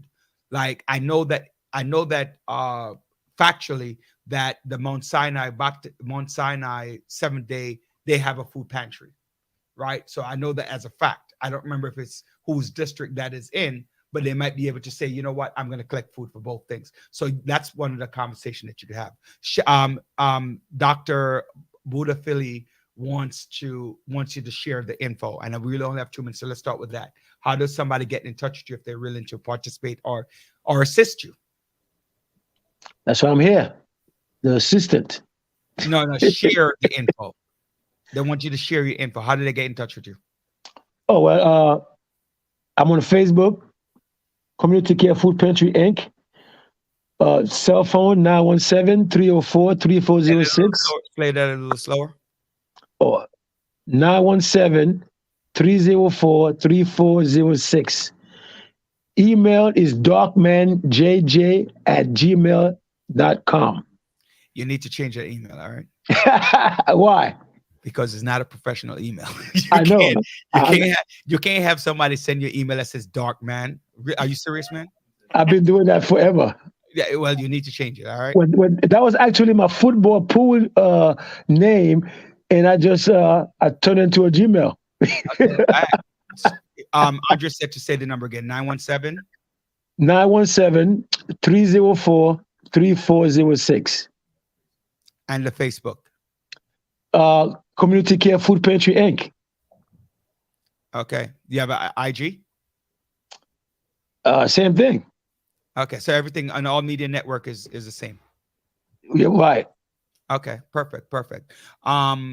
Anything very quickly, you have about 30 seconds. Anything you want to share in that 30 seconds that we might have missed? Well, like you said, I'm trying to find your goals, by the way, include your goals. Huh? What was that? Your goals. Well, I'm trying to, the pantry is just a step. I'm trying to help the homeless. I'm hoping to open up like a community center where I can help the homeless people that are educated to go back into the workforce. So that's pretty much like the pantry is just a step to a bigger picture of what I'm trying to do. I'm trying to open up a community center to help the homeless and the food insecure. But the food insecure is just a start. Once I build that, then I want to try to piggyback off of that and see if I can help the the homelessness. It's a big problem, and I'm always an advocate for the little people. It's just I have a feel for that. Like that, I feel like that's my calling in my second half of my life. That's my calling Amen. to help my my brothers and sisters in Christ. That's my calling. So I'm all in. I'm all in this. I'm out every day, going out there looking for food to bring to the pantry to try to help out. What I want to do is that if you have $60, I want you to keep that $60, pay a bill, and come on my line and get $60 worth of food. Use that to buy a pair of shoes for your child, and keep that money. Keep that money for something besides food, because you shouldn't have to go hungry in this country for food. You shouldn't. So you're right. And we commend you for the work that you do, and just continuing that leg work and that race for your church that started this project for you and open up the doors for different passion that brought out more of your passion for the community. We do want to thank you for that. Yeah. But wait, Joe, before you let Brian said he wants to say hello. So I'm gonna bring him on real fast so that he can say hello to you before you have 1 minute to say hello. Just one. All right, Brian, you ready? Give me a thumbs up if you're good. All right. So I'm gonna bring on Assembly Member Brian Cunningham. I was calling Brian Benjamin. Brian Cunningham from the 43rd. So Donnie, you could call him Donnie. Everybody knows him as Donnie, and that is Gene. So yeah, you could do either one, Gene or Donnie. So whichever one. Assembly Member Brian Cunningham. Pleasure. Good evening. You're now muted, Brian. It's 2 years into the pandemic. I still can't figure out how to unmute myself. Out of control. Gino, thank you so much for all the work you're doing. I actually just came back from the Regional Food Bank early this morning, where they distribute 41% of the food in the state of New York for folks who are doing food pantry. So definitely want to connect you with them, because they have a lot of resources that can help you minimize your costs as they get the food directly from farmers. So from Food Bank? It's called a Regional Food Bank. They're upstate New York, but they essentially have given out 41% of food in the state of New York, over 51,000 pounds of food over the last year, up from 31,000 pounds of food prior to the pandemic. So there's a huge need in New York State, not just in the city, for food security, and obviously want to work with you. So please, let's make sure we connect after the broadcast and talk about ways we can get you some resources. Sounds good. All right. Thank you. Awesome. So you got hopefully one of that part of that help, Donnie, is to find out, because like Monet's question is, do you have a sponsor in your community that does the work, right? That helps you to do the work, that you can get some good some food. So I want to thank you, Donnie, for joining us, and hopefully you work on your bank shot skills. Right? you know better than that. Have a good evening, Donnie. We'll talk. All right. So down. Am I doing this right? Okay, there we go. Hey, Brian. All right. So just to follow, first of all, a couple of greetings as you walk in. Tanisha says, Tanisha Walker says, Mr. Walker. Right. And this young lady texted me today directly, and she's asking me, when are you coming on? Because she wants to know how she can help you right away. So I'm making sure that she gets the first question even before you even say anything. Because if I don't make sure that she gets the first question, I'm gonna get beat up. You're in trouble. I'm in trouble. So Lydia, you could go ahead and ask your first question. I'll pull it up on the screen, and so you could ask her some. While she's doing that, just tell us how was your first 2 months in Albany? It's February 20. What is it? March? No, it's not March 2 months. It's been 35 days actually. Yeah. I'm not counting at all. It's been phenomenal, right? I think when you think about what's happened in the last 35 days in the state of New York, we obviously got through the first budget, which is probably the biggest part of the job, is passing a $220 billion budget in the state. And the budget wasn't a perfect budget by any stretch of the imagination. Budgets always have challenges, but I think there were some really good things in there. One thing that I know that you'll be happy about is the $31.2 billion in total aid to education, over $1.1 billion investment in universal pre-kindergarten, $53 million for schools, mental health. Dr. Joanne, I know you would be excited about that. And $3 billion in access to affordable childcare. So there were some really good things that happened in the budget. Yo, what about me, man? What about me? You leave me out? John, I got some stuff come for you on, too. man. I was talking about the education stuff and the mental health stuff, but I got you, John. No, thank you. By the way, just for the record, Brian, the political answer is education. Yep, it's always And education. mental health affects people who are formerly Very correctly. incarcerated. So I don't know what John is talking. He just doesn't listen. Just pretend like he don't know what you're talking about. Education is how you spend it, right? Uh-huh. Where you spend it, because you don't determine if they I spend didn't it. ask you. I asked the elected official. He's not I asked seasoned the yet. elected He's official. not seasoned yet. He's wet behind the ear. Leave him alone. 31 days. I got a lot to learn. But we've gotten a lot done in the first 31 days. I'm really excited about, as well as we're bringing $1.5 million in capital to some of our schools, over $500,000 in expense money to some of the programs that are doing work that range from mental health to education to housing, to a number of issues. So it's been an exciting first month on the job. Very nice. Very nice. Thank you for not forgetting us in the process of what Mental health. That was our first conversation. I didn't forget it. Well, the first conversation was actually about the allowance, but I hope my wife is listening. Mr. Cunningham said, Lydia asked Mr. Cunningham, what events do you attend that's community related? And also, are there any upcoming that you will be attending? Great question. So typically we attend a lot of our community board meetings, a lot of our precinct council meetings. We're actually fighting right now. Our beginning, we had a iftar, kosher iftar in our district. That was one of our first public events that our office hosted, as well as we're hosting a Juneteenth event coming up really soon, in a couple of weeks.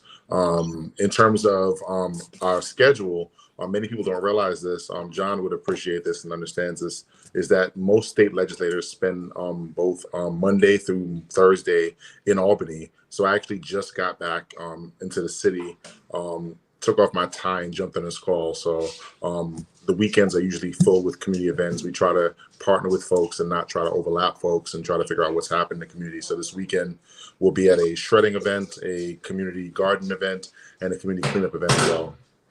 But you could always get some of this information on our Twitter feed as well as our website. And how does somebody get involved with your Twitter feed? Oh, at NYAM Cunningham is both Twitter, Instagram, and Facebook. And if they go to nyassembly.gov and click on my picture, they'll get to my website where we publish my schedule on my public calendar pretty frequently. Repeat that one more time, please. Oh, at NYAM CUNNINGHAM. Tanisha is telling you thank you, Assembly member, for signing onto her bill. I know she's doing some work up there in Albany, and so she thanks you for that. I know Lydia. When I spoke to her, when I texted back and forth, how does somebody get? Because you won in a special election, right? You won in a special election in May. I mean in March. March 22nd. Right, and you have a general election in November and a primary in June. So not to look past the primary, let's talk about the primary. So how do how if people want to help to keep you elected, there are ways to do that. What are some ways to do that? Brian, before we even into that, how the hell did the Senate screw up those lines? Wait, can he answer the question first? Wait, let's go to the question first and then go to your question. I'm just telling you. It's a great question. We got an election we got a primary in June, and then we got you have a primary in May. You have a primary in May, a primary in June. We started about the primary in August because because that was a power grab. So we know that. All right, that was a power grab. That's not their fault, John. It was not whose fault. Never mind. Keep going. So let's answer the first question first. We're gonna avoid that. We're gonna answer the first question first. How does somebody get involved in your campaign, and then we go to what John is alluding to is, for those of you who don't know it, is the redistricting, and that was supposed to come out, and there's a problem with that now. They send it through the courts. Absolutely. So let's Yeah. go back to the. Let's go back to Well, the election's going to be in June or in August. We're not sure yet until Monday. But ways that people can help out is they can definitely visit our website, CunninghamForNY.com. On that website, you'll have an opportunity to sign up for our mailing list, which will give you an opportunity to sign up to volunteer. We have a active phone bank every night where people across the city and across the state are actually phone banking on our behalf. Next week, we're having a big door-to-door knocking doors operation. And obviously, folks can also give to our campaign. But everything starts at the website. Please go to CunninghamForNY.com, and you can find out all the information about the campaign there, who we've been supported by, and different action events people can take. All right, awesome. Janice is saying good evening she's actually one of your constituents. So she's saying good evening. As well. So John's question: how the hell did you screw up the redistricting, dog? Or should I blame you? So this is one of the moments where I could say I wasn't there. I actually got elected in 20 seconds. Denial. What is it? Right. Plausible. Good What is it answer. called? Plausible deniability or something like that? And I didn't get seated until the 30th. So the first thing I did was pass a budget, and then sign on to 25 pieces of legislation and author 10 pieces of legislation. In terms of how the lines got screwed up, I couldn't give you a direct answer. I will say this is a power grab by Republicans in many ways, because some of these lawsuits took place outside of Democratic or even purple districts. They went to very red districts to file some of these lawsuits. And I think in the end, I just want to interject on that. You know what? Yeah. This was, for many years, the Republicans did this. Yep. They did this. But they knew they stayed within a certain parameters. Absolutely. Because they knew that it could be recognized as being too partisan. Mm-hmm. What it seems to me is that the Democrats in the Senate overreached extraordinarily, because we can say they went to a judge in a predominantly red district in order to get a decision. However, 6 of the 7 Court of Appeal justices were appointed by a Democrat, and the decision came down 4-3. And it was just so blatant that there was no cover. The Republicans always did this, but they knew how to just go to the edge. You know what I'm saying? Yeah. But I look at Tom Suozzi's old district. How can I go all the way from Long Island Sound to the Bronx and wind up in Westchester from Long Island? That's the district, like if you're in upstate New York, those are how those districts join. So yeah. I just think they were just excessive in what they tried to do. Yeah. And you know what's interesting is, because I was around at that time, we're the ones who pushed Cuomo to put this bill together, to have this commission. Yeah. No, so John, I couldn't agree more. I mean, when I ran, I talked about the fact that we shouldn't be drawing our districts, that it should come from independent councils, particularly if we know that it's tied to census. This has been a thing for a long time, and when we've been lucky to control both chambers in the last few years, since 2018, but we won't always control both chambers, and we won't always control the governor's mansion, and we want to try to, I think, fix government if we're going to be responsible. And I think part of that means that the advice that when you were in the Senate, given folks that we should have these independent councils that draw the districts, is something we should do, because we talk a lot about gerrymandering a lot on the federal level, but it happens state to state, and this is something that I've always committed to saying, that we should be drawing our own lines. Voters should pick their lane. They did have a commission to do that, the commission, but obviously when you're going to put you're going to put the equal number of Democrats and Republicans on a commission, you know what's going to happen. Ain't nothing going to happen. So whoever has the majority that time, that is. But irrespective of that, but I just think that they were just too excessive, too extreme in putting those lines together. And you know what they jeopardized? They jeopardized majority in the congressional seat, and they couldn't jeopardize the majority in the state Senate, because now you have an independent person drawing these lines based upon what? You're going to give them certain information, but then at the end of the day, like you said, it's going to be that same Republican judge who's going to sign off on it. Yeah. So, it's interesting, and it's Hey, Auntie Maureen, how you doing? Auntie Maureen, you tell me, say I come to Brooklyn, you're on vacation this week, you come look for me and you look for me. By vex with you. By vex. And plus, Brian and I were looking for some really good food. Like damn old Jamaican style. How you can, so you can cook. Why are you asking everybody for food tonight? That don't make no sense. It's my Auntie Maureen. Who cares? Who's in charge of lap 4, Tanisha? So one of the questions that John brought up, and so let's look at it from the political perspective. What do you, as a rookie, because you are you're the last one to be elected on the assembly. No. I've moved up in seniority 2 seats. Did you really? Who got it? I did. There's a Republican who got elected in a special election in Long Island, Assemblyman Brown, and then Nick Perry's seat is now vacant. So once that person's elected, they're not elected yet. So well, but I'm there's up one. I'm up 1 seat. You're up 1 seat, right? But I'm just so let's go back a little bit on the conversation. You as a newbie, Mm-hmm. right? You're gonna have a conversation with what's the cousins? Stuart Cousins? Is that the who's Carl no, Hastings. not Carl. Well, maybe overstepping by going to the Senate, because the Senate is one that's really I'm going to Carl Hastings. still go to Carl Hastings. All right. So you're going to Carl Hastings and you're going to go speak and say, listen, I need to be at the table with this conversation about the redistricting. What does that even look like? I mean, the speaker's been very open to members of the conference. I mean, for me coming as a newbie, the speaker's given me 5 pretty significant committees to be on: agriculture, banks, economic development, energy, and transportation, which are huge committees, particularly outside of Ways and Means and others in the assembly. So he's been pretty receptive to members. He has an open door policy. So right now we're not having a conversation on it because there's no conversation to be had until the judge's decision for the assembly specifically on Monday.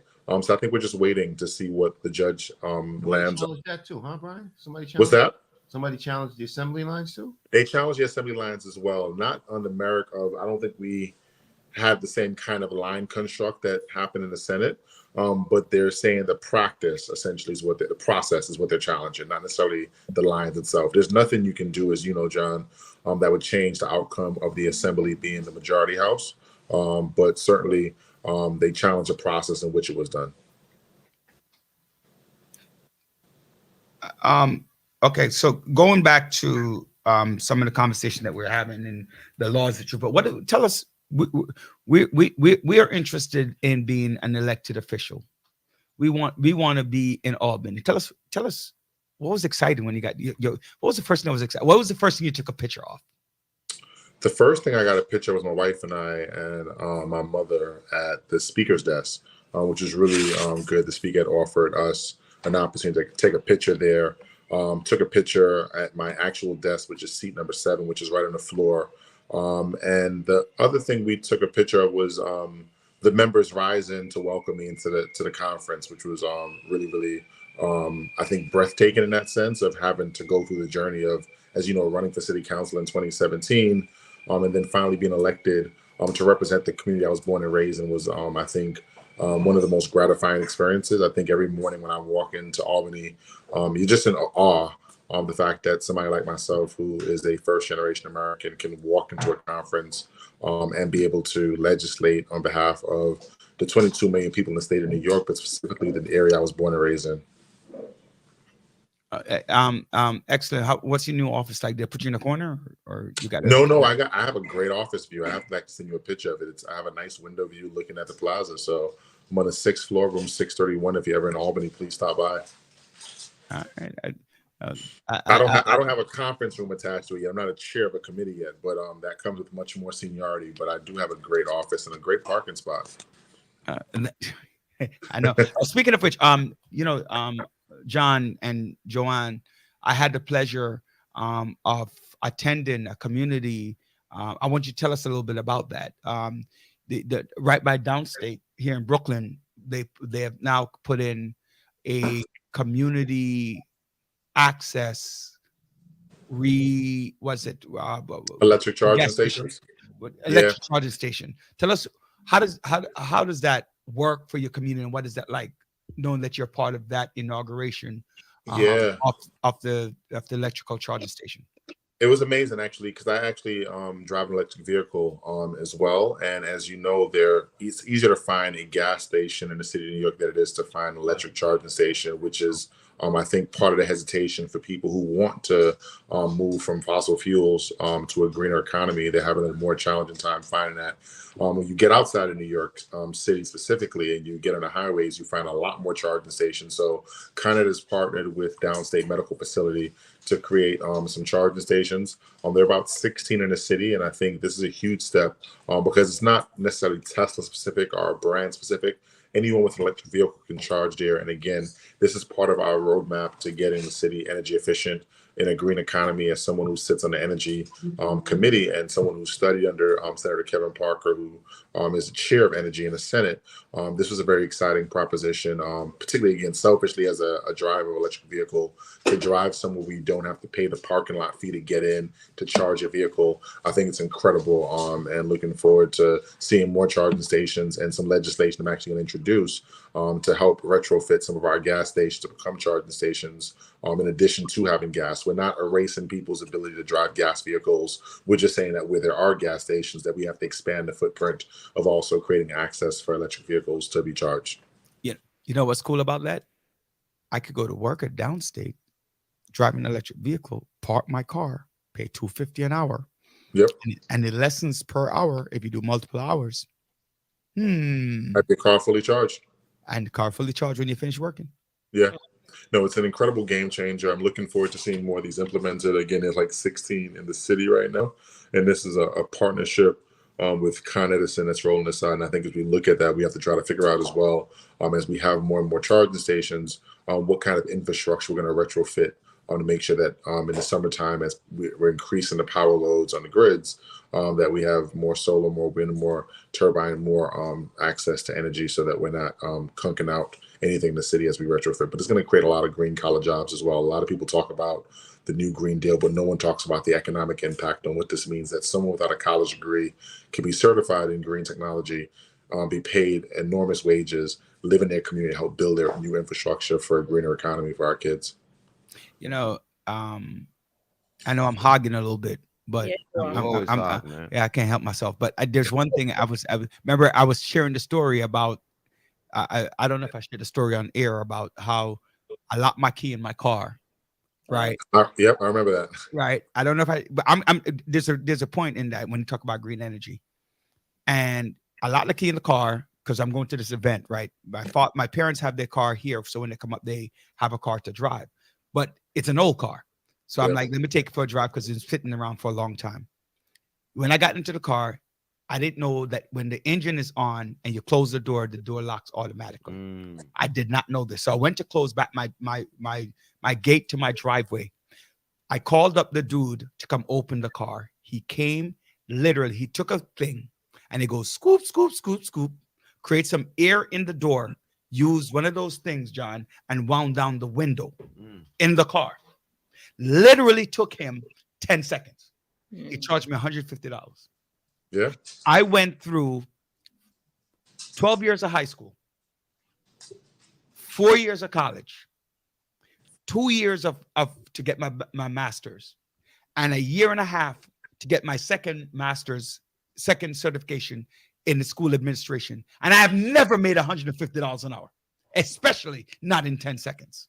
So when you go back and talk about the green energy, I was talking to somebody today about that too, that he does electrical energy. He's talking about electrical energy. He teaches at BOCES because, you know, he was at treatment with me today and we were having a conversation, right? And he's talking about he charges $90 an hour to do what he does, and he works for BOCES. Sometimes we as parents steer our children, especially Caribbean parents. We steer our children, go to school, go to school, go to school, go to college. And I'm not telling you don't go to school because you still need the education, do whatever you need to do. But that sometimes we need to also start looking at what is beneficial for my child. Because I could tell you right now, the per session for teachers, if it raised, is no more than $55 an hour. Yep. My friend is a nurse. She makes $75 an hour, right? But that's not her regular job. That's without the fringe benefits, or 100, depending on what it is. right? So you get higher things at fringe benefits with education, but a full-time job, you're not getting that. So when you talk about green energy, you talk about CTE, career technical education, is vital that we need to start telling our young people, and they need to bring it back to schools. Yeah, it's interesting. We had that conversation this week with the UFT president talking about how do we retrofit our education. It seems like our education system has fallen behind. Again, we made record investments this year with $31.2 billion in aid to education, $1.1 billion for universal pre-K, but it hasn't amounted to kids learning finance, hasn't amounted to kids learning STEAM, hasn't amounted to kids learning emotional sensitivity, or hasn't amounted to coding and green collar jobs that are the jobs of not the future right now. So I think there's a lot of conversations to be had and some legislation that we plan to introduce in the next couple of weeks after the primary, and when there's certainly more time, we're beginning to start some panels and roundtables with educators to talk about how we can go into the next session with a stronger educational agenda, but also just a bunch of roundtables with different sectors. One thing I'm really proud of that we'll have by December 31st is a plan that we've coined, a Healthier 43, where we're going to have community conversation with data scientists to think about what does a healthy 43rd district look like. And that's going to be curated by people in different career paths and a roadmap for us as we go into legislative session next year.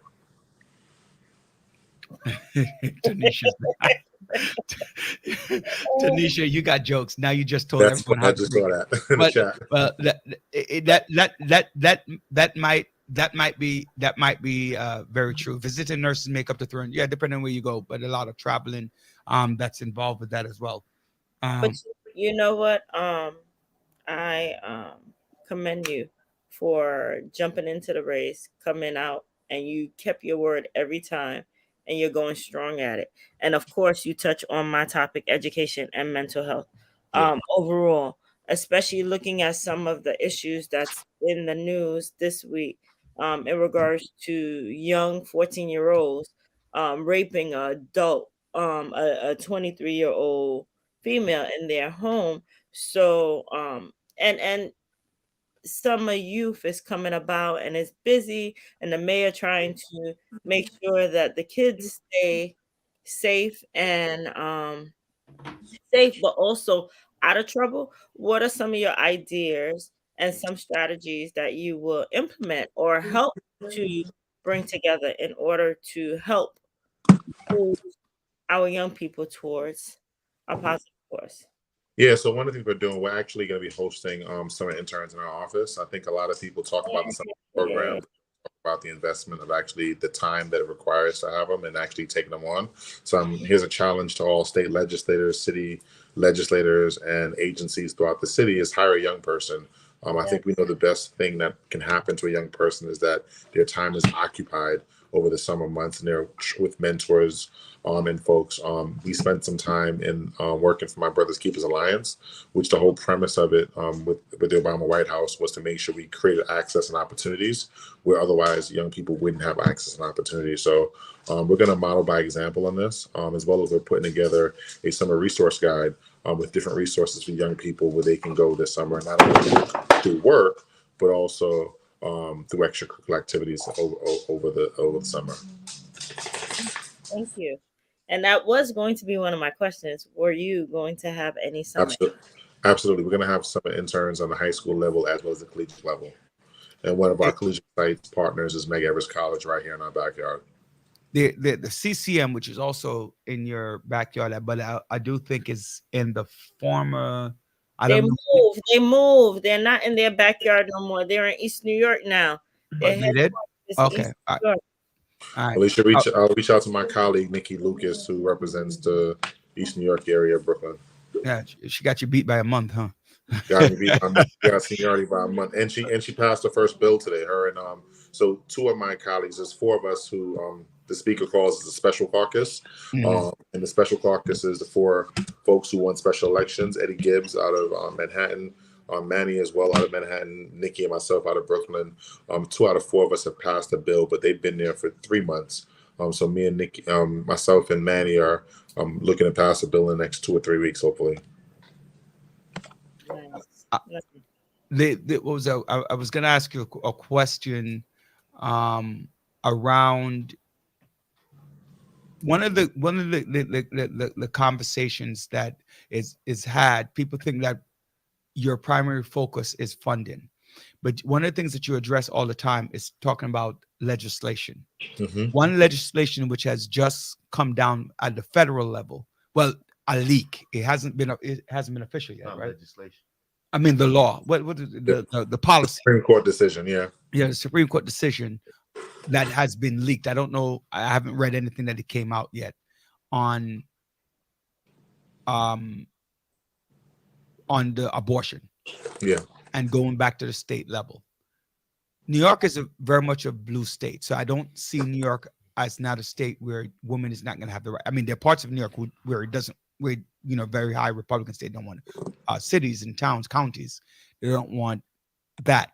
My question to you is: have any of your brothers and sisters across the line have reached out, shown any dismay, either with the fact that it got leaked, or B, with the fact that decision is kind of come out 5-4 in favor of removal of the federal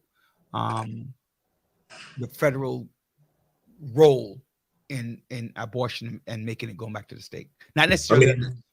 I mean, luckily, I think one of the things that New York has been a champion on is being proactive on certain things. So in 2018, New York State actually codified some of our abortion laws, and at the time we codified, a lot of our Republican colleagues across the aisle thought that it was ridiculous and a staged act. But thankfully, we did it back in 2018 to codify the validity of a woman making a choice about her body. Unfortunately, a lot of our colleagues in the Republican caucus did not join us yesterday for the protests and the press conference on the Supreme Court's leaked decision. But we're hoping that, as the months and weeks go on, we continue to use the platform of legislation to codify things in the state, and to make sure that certain things are not acceptable that in New York State, and also put resources in it. I always say to people that part of what they don't understand of the role of a state legislator is to identify problems, propose bills, get them across the finish line, which is considered legislation and law, and then to make sure we fund it so we can enforce it. So I'm looking forward to working with my colleagues in the Democratic majority in both houses, and also any Republican of good conscience that would understand that a woman's right and a woman's choice is her right. Brian, on that note, I want to just say thank you for just not being an elected official or being a politician, but being a statesman, and being a person of your word and representing your community. And you've done a great job so far, man. And we look for even better things for you in the future. Thank you. I appreciate that. Yeah, and just to re-echo something Joanne said, I want to thank you, because a number of people have been on our medium, and we've, in the background, we've talked about that a lot. A lot of people who got elected to office, I told people, we have a conversation. Last week, we had close to 800 views on our show. When you look at all of our different channels, right? And having that number, we might not be able to give you 800 because you need more than 800 votes to win. But 800 votes, it makes a big difference in terms of, especially in a special election. And so we want to thank you from the village, right? To re-echo that, because we have people, and I'm talking about all the way up. I'm not even talking about, who find time to make it to other media outlet because they're no longer running, because now they're in office, and the 50 votes doesn't matter, the 100 votes doesn't matter. But you said whether it's 1 vote or 500 votes or all of my votes, I want to say thank you and Jumanis. I'm very pleased for that. I personally want to tell you thank you for. No, I want to thank you guys for curating a program that. Before we forget, Tanisha's comment. Yeah, I'll get to NW comment, but just want to thank you guys for curating a program like this where leaders and people in communities have an opportunity to connect on ideas. And they're not just political. We're talking about mental health. We're talking about safety. We're talking about education. We're talking about a host of issues, and just being a resource guide for communities to come to a trusted source. So thank you for creating a platform. And having it every single week, rain, snow, or sleet. Yeah, I appreciate that, except for when I go to Jamaica for vacation. Yeah, Yeah, Tanisha says, please do not forget about minority and women businesses in our district.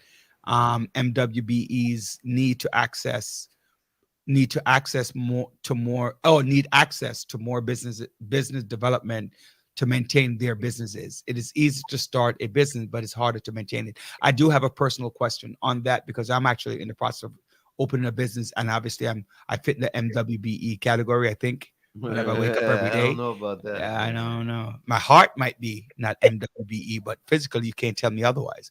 Like for those people who think that your looks, people don't know what you look like. They think what you think that makes you black or white. Yeah. All right, that's a different subject. So to make it easier to answer that. That was for you, Brian. Oh, so I was looking at Tanisha's comments in the chat. I'm sorry. No, part of what we're doing, you'd be surprised. We do our business walks and talk to communities, and particularly Black and women-owned businesses in District 43. Is a lot of them have no idea what MWBE is to begin with in the first place. So we've been going. When I was in the city council back in 2015, working with then Councilman Robert Cornigan, we started a program called Chamber and Go. And part of the reason why we started that program was we realized that many small businesses did not have the time or the luxury to go down to the city to get business documents certified or get questions answered. That's then now been brought into the Brooklyn Chamber of Commerce. And what we're doing over the next couple of weeks is bringing those same services into communities to help a lot of our MWBEs, our people that would typically be MWBE certified.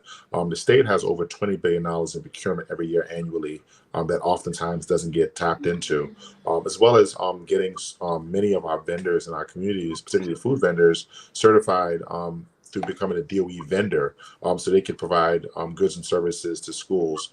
So definitely we'll be working over the next couple of weeks, one, to make sure that people get certified. But I think Ms. Walker would agree that it's not just getting certified, but it's certainly making sure people have access to those capital dollars that are procured every single year. Every year, money's left on the table in terms of these programs, and we got to do a better job of spending that money down and getting people certified. Awesome. And again, like I said, thank you very much for that. And Tanisha, I do need to reach out to you too, because I do need your help. So thank you so much for joining with us today. I know you're just getting back, so wife probably she's looking at me from the corner of my yeah she probably cooked some good dinner. Thank you so much, Miss Cunningham. And listen, she's gonna cut your allowance by she probably cut your allowance by 10%, so let's not do that. My allowance is definitely cut down. I got that Thursday, Friday, Saturday allowance now. Right, so I got you. All right, so God bless and thank you. Have a great Bless up. Have a great evening. See you guys. All right. Oh wow, the clock is wrong. No, I'm sorry. When you did that, I thought you were talking about him. You literally have 30 seconds. Right. So thank you so much, everyone, for joining us on The Village. Whether you listened, shared, and subscribe to our YouTube channel, The Village Show 30. I keep saying that. I don't know what's going on with the email. You can send us an email at villageshow30 to talk about the topics you want to talk about. But join us on The Village Radio Talk Show. We're here every Thursday. Catch the old show. Help us. The more you help us, the more we help you. So thank you. And again, like it says, it takes a village. So God bless each and every one of you. God bless. Have a great Mother's Day. Happy Mother's Day. And I don't want to forget, we are sponsoring a talk on mental health next week, Thursday, May 14th. The Village is co-sponsoring the COVID health through IWOF, the International World Health Organization. I'm missing a letter in there, the IWOF. It's right here. It's going to be on Zoom. It's also going to be on our YouTube channel on next week, Saturday, from 10:15 to 12 o'clock. So please do join us. Again, I am Roderick Daly, joined to you by John Sampson, Dr. Joanne Bryant, right here on GD Radio, on behalf of our executive producer Andre Doman and our producer Sophia Willissey. We look forward to seeing you next week, God's willing. And 2 years, 6 months. God bless. I'm still here. God bless. Everyone have a good evening. All right. Have a wonderful weekend. Bye-bye. Happy Mother's